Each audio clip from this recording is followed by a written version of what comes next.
Secretary Hammond, I'd like to welcome you back to Jerusalem. I want to once again express Israel's solidarity with the people of Britain following last month's deadly terrorist attacks against British tourists in Tunisia. And this was so close to the 10th anniversary of the seven murderous attacks in London. Both our countries continue to face the terrorism of militant Islam led by Iran and ISIS. Iran remains the world's preeminent sponsor of terrorism. Iran's terrorist activities encompass over 30 countries across 5 continents. The deal agreed to in Vienna, I regret to say, paves this terrorist regime's path to the bomb. The alternative to this bad deal is not war.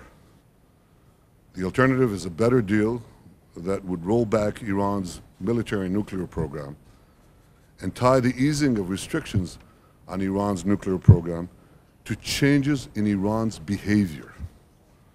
That's the kind of deal that would be welcomed in Tel Aviv and here in Israel's capital, Jerusalem. Israel would embrace a good deal that would compel Iran to choose between a path to the bomb and sanctions relief. Unfortunately, the current deal allows Iran to avoid making that choice. It lifts the sanctions today and paves a path to the bomb tomorrow. That's not a triumph of diplomacy, but a failure of diplomacy. And this failure threatens the survival of Israel, the security of our Arab neighbors, and the peace of the world. See, the Iran deal in Vienna grants Iran not one, but 2 paths to the bomb. Iran can get to the bomb by cheating and overcoming a porous inspections mechanism, as did North Korea.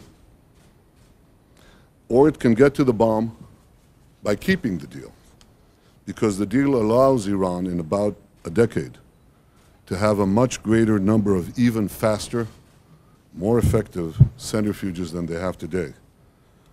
This will enable Iran to have the capacity to produce the enriched uranium for an entire nuclear arsenal with 0 breakout time. And 10 years go by in the blink of an eye. In the meantime, the sanctions relief offered by the deal will inject hundreds of billions of dollars into Iran's coffers. This money will bankroll Iran's aggression in the region and its terrorism worldwide. Mr. Secretary, Israel has no territorial dispute with Iran. In fact, we have no dispute with Iran. Yet, since the Islamic Revolution, Iran has funded, trained, armed, and dispatched terrorists responsible for murdering hundreds of Israelis and Jews throughout the world. And Iran further says that Israel must be annihilated, must be wiped off the face of the earth. So, Mr. Secretary, Israelis know better than anyone else the cost of permanent conflict with Iran. And it is wrong to suggest that Israel wants such an outcome. We seek a genuine and effective diplomatic solution. But Israelis also know exactly what would happen if we ever let our guard down. The result of that would be truly permanent. So it's evident, Mr. Secretary, that we may not agree on everything, but as friends and allies, we can respectfully disagree. I look forward to our discussions on this issue, on the issue of advancing peace and security with our Palestinian neighbors, and on forging better bilateral ties between Israel and Britain. And in that spirit, I welcome you here to Jerusalem. Thank you, Prime Minister, and I'm pleased to be here with you in Israel again. And thank you for your condolences over the atrocity in Tunisia a couple of weeks ago. I know that we will have some frank and possibly difficult discussions this afternoon, but that is what close friends and allies do. The issues that you've raised in your introductory remarks are issues of the utmost importance for Israel. I understand that. They are also vital to the security of the UK and to the stability that we seek in this region. That is why I and my fellow E3+3 foreign ministers have spent months in detailed, intensive negotiations to make progress on one of the principal threats to peace and security in this region. And after more than a decade of tough negotiations, we have an agreement that secures our fundamental aim of preventing Iran from developing a nuclear weapon.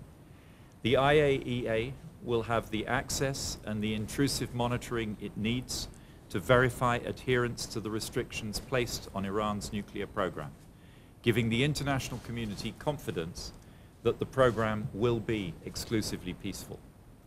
We would not have agreed to the deal unless we were sure we had robust measures in place to deliver effective oversight of Iran's nuclear program. Our focus now will be on swift and full implementation of the agreement to make sure that a nuclear weapon remains beyond Iran's reach. Prime Minister, I know that you disagree fundamentally with the way we have approached this issue, but we believe that removing the threat of an Iranian bomb, which we are confident this agreement does, while allowing Iran to re-engage with the international community, is the best and perhaps the only way to build over time the trust that will allow a dialogue on the many other issues we have with Iran. And let me be clear, you said we will lift the sanctions today. We will not lift any sanctions today. All of the sanctions relief in this agreement is conditional upon Iran having first met the requirements on it to reduce its stockpiles, to dismantle centrifuges, to export its stocks of enriched uranium. We have no illusions about Iran's role in the region, but that doesn't mean we shouldn't act to tackle the threat of nuclear proliferation. Just as we have disputes with Russia in respect of its actions in Ukraine, yet we have worked together with Russia on this deal with Iran. And an isolated Iran, dominated by hardliners, will not change its behavior in the region. We have to seize the opportunity that this agreement represents to seek to modify Iranian regional interference as Iran starts to re-engage with the international community and to have a bigger stake itself in regional stability. Despite our very different views on the agreement, I urge Israel to work with the UK and the E3+3 to ensure that it is fully implemented and effectively monitored. That is the best way for all of us to ensure that Iran does not get a nuclear weapon. You know, Prime Minister, that the UK's commitment to Israel's security is unshakable. Prime Minister Cameron and I have been absolutely clear in our rejection of those who call for boycotts or try to delegitimize Israel. You know that we have stood up for Israel's right to defend itself at the most difficult moments and in the face of growing public disquiet at home. The effort we invest together in strengthening our relationship in trade, investment, science and technology, as well as working together on counterterrorism, is evidence of our determination that those who wish to undermine it will not succeed. The UK is also clear that there can be no place for anti-Semitism in our society, and we are taking firm action to tackle it wherever it appears. I visited Israel almost exactly a year ago in the midst of the Gaza conflict. We were then, we are now, and we will remain a staunch ally of Israel. But 1 year on, there is an urgent need for progress towards a lasting peace settlement. Without such progress, there is a risk that Israel's standing with public opinion around the world will decline further. That is a concern for me and a concern for all friends of Israel. I look forward to discussing with you, Mr. Prime Minister, how the prospects for peace with the Palestinians can be advanced, even in these difficult times. We need both sides to avoid actions that diminish trust and make the prospect of peace more remote. I welcome the measures that Israel has taken since the conflict to support Gaza, but it is vital that this initiative continues and accelerates. Prime Minister, I know that this is a difficult and challenging agenda at a time of continuing turmoil in the region. It is imperative that our two countries work closely together to address it, and I look forward to a constructive discussion with you this afternoon. Thank you. Foreign Secretary, I want to express my appreciation for the position that your government has taken against anti-Semitism and the attacks against our people. And yet here's Iran that 4 days before the signing of the agreement in Vienna has rallies presided over by the president, the so-called moderate president of Iran, in which they call the crowd's chant, "Death to Israel," burned Israeli flags. A few days before the signing of the agreement, Iran says that the destruction of Israel is non-negotiable. And this continues after the agreement. So the question I have is, would it not make sense for your government and the other powers of the P5+1 to, one, condemn powerfully this expression of anti-Semitism, this desire to annihilate the Jewish state, and to demand that Iran cease and desist such genocidal calls and actions as part of your ongoing campaign of anti-Semitism. And this is exactly your ongoing campaign against anti-Semitism. I think this is the thing that we find especially perplexing. It cannot be that an unreformed, unrepentant Iran that seeks continuously to wipe us off the map, dispatches killers to kill our people, and not only our people, neighboring states as well, who share our concern, is given the sanctions relief, is given the removal of limitations on its nuclear program without changing its genocidal policies against Israel, its terrorist activities in the region and beyond the region, its commitment to exporting the Islamic revolution throughout the world. If I had to put it in a nutshell, that's our concern. We would have wanted to see a deal that says the following: Iran, you will get the easing on the restrictions of your nuclear program, and you will get sanctions relief if you change your behavior first. In fact, there is no requirement for any change of behavior on the part of Iran, which is what makes this deal so fundamentally flawed. And that's a subject I'd like to discuss with you further upstairs, if I may. Well, I'm looking forward to that discussion, Mr. Prime Minister. If I may just respond briefly. I understand your concerns, but we have always been clear that this deal was about the nuclear file. The sanctions regime is around Iran's illegal nuclear activities. And in those demonstrations you referred to, we also heard chants of death to America and death to Britain. We will judge Iran not by the chants of the crowds on the streets of Tehran, but by the actions of its government and their agents around the region.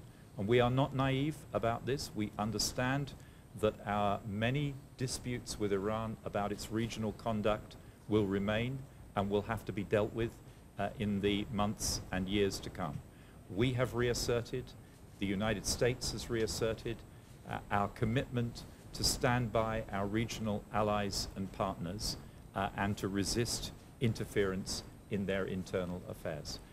We have not settled every dispute we have with Iran by settling the nuclear file, but by removing the threat of an Iranian nuclear weapon, we have allowed ourselves to move on to the next stage, and we look forward to cooperating with you in ensuring that we can successfully implement this agreement and then continue to work to prevent Iranian destabilization in the region. Thank you. You want another bounce of the ball? Go on. one Prime Minister, more bounce. I know you're going to have the last word anyway, so you may as well go on and have it. On the contrary. They openly call for our destruction and they work for our destruction, which is very different from just a declaration. They surround us with missiles. They try to target us with hundreds of thousands of missiles, thousands of which have already been fired on us, Iranian missiles. So it's not just a declaration. But the interesting thing is here, that while you give them sanctions relief, you're not merely addressing, I think, in a flawed way, their nuclear file. What you're doing is also giving them hundreds of billions of dollars, which they can fuel unrestricted into their war machine, into their terror activities. That is the problem that I think accompanies this agreement. And I know from speaking to many Arab leaders that this is what concerns them as well. And my only advice is, it doesn't happen very often, it certainly hasn't happened in my lifetime, when Arabs, many Arabs, and Israelis agree, I think it's worth paying attention. Our fate is most immediately affected by this deal. And the fact that this unreformed Iran gets hundreds of billions of dollars into its coffers right away, or very soon, won't take long for these sanctions relief to take place, I think raises questions for us whether in fact what we'll get is more terrorism, more aggression, more subversion, rather than the opposite.